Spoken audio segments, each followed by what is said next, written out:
What would you do if you heard someone crying through the wall at night? Would you knock on the wall? Maybe you'd call for help. But what if you already knew that no one lives there? And what if the crying started calling your name? This is what happened to me, and it's a story I have to tell, even if you don't believe me. I live alone in this old, run-down apartment building. The rent is cheap, which is great, but the walls are paper thin. At night, it's usually dead silent. When I first moved in, the landlord, a tired-looking old man, handed me the keys and said, "The unit next to yours is empty. Has been for a long time." I just nodded, happy for the quiet. I didn't question it. Looking back, I really should have. The silence was the one thing I was looking forward to, but that silence didn't last. The first night, I was woken up at exactly 12:46 a.m. I know the exact time because I looked at my phone. That's when I heard it.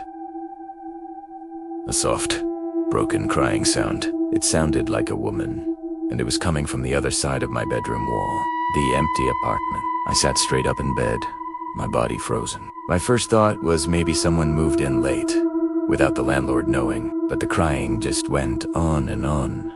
This heartbreaking, endless loop of sorrow. It didn't stop until the sun came up.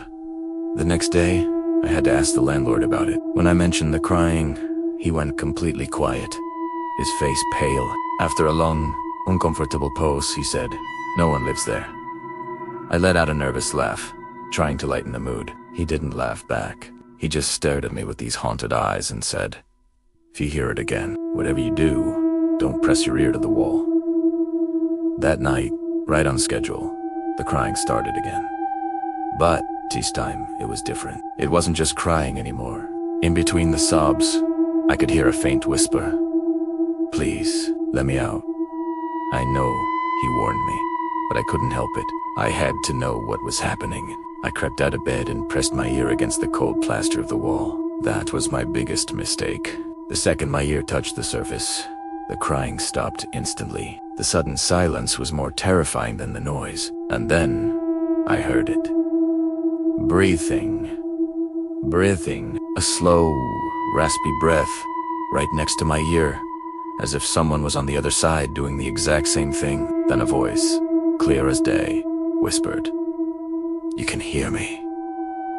Can't you?" I threw myself backward, stumbling over my own feet. My heart was pounding so hard I thought it would break through my ribs. And then, knock. 3 slow, deliberate knocks, not on the door. They were coming from inside the wall. I grabbed my phone and called the police.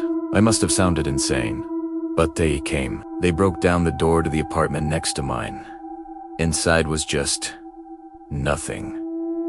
Dust everywhere, furniture rotted and falling apart. Mirrors on the wall, shattered into a spider web of cracks. But then one of the officers pointed his flashlight at the wall my bedroom shared. Carved into the paint, clearly with fingernails, were the words, "I'm still here." The officer who stayed with me told me quietly, "A woman died in this unit last year." After that, no one ever moved in. I moved out the very next day. I couldn't spend another second in that building, but leaving didn't help. I still hear her, not through the walls anymore.